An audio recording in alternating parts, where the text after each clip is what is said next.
Мына балыкчы шаары боюнча ар дайым айтып атам сизге.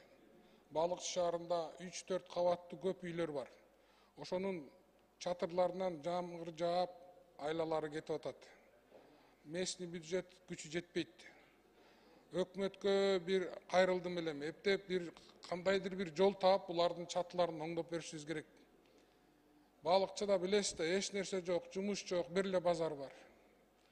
Анан ушул жерден дагы кайрымдуу инсандарга кайрылат элем, мында бизнесмендерге чоң-чоң 300, 400, 500, 600 үй салып аткан бизнесмендер бар кайрымдуулук кылып.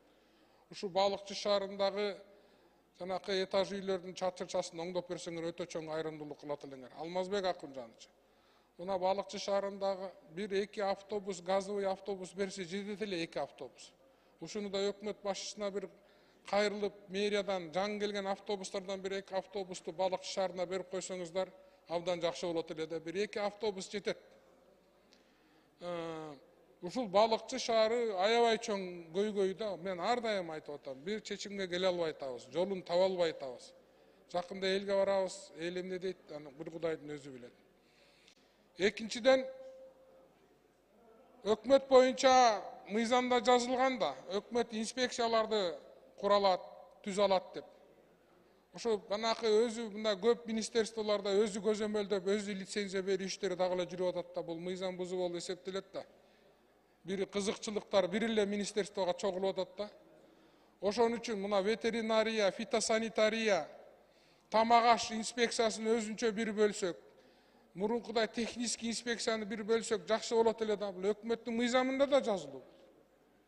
Эми убакыт келди да, баарын бир жерге киргизип алып, эчтеке иштер алдыга жылбай атат да, бул мыйзам өкмөт өзүнүн мыйзамын өзү бузуп атабы? Болбойт да мындай иш. Мына экологияда өзү СИТЕС охотага өзү уруксат берет, өзү көзөмөлдөйт. Кантип болсун? Ветеринарияда мына Минсельхоздо. Чарбалык ишинде өзү алып алган, инспекциясын да өзү алып алган. Ошон үчүн чаржайт. Эми бир жерден өзүн өзү көзөмөлдөп, өзүн өзү лицензия берген болбойт да чарбалык иштери жүргүзгөн. Ошондой эле Токой чарбасы боюнча. Эми Токой чарбасында Минсельхозго кошуп койду, Токой чарбасы күн сайын алсырап жоголуп баратат. Мына Арсланбопто жаңгак токойлор бар, непарный шел кооператив жеп бүттү. Башка токойлор естественное возобновление болбой атат. Эми Минсельхоз өзү аябай чоң нерсе. Ушуну өкмөт башчысына айтып, Токойду өзүнчө эле бөлүп, өзүнчө эле бир тармак кылып алып барбайлыбы? Ушуну бир айтып коюңузчу, Алмазбек Акунжанович. Рахмат. Рахмат.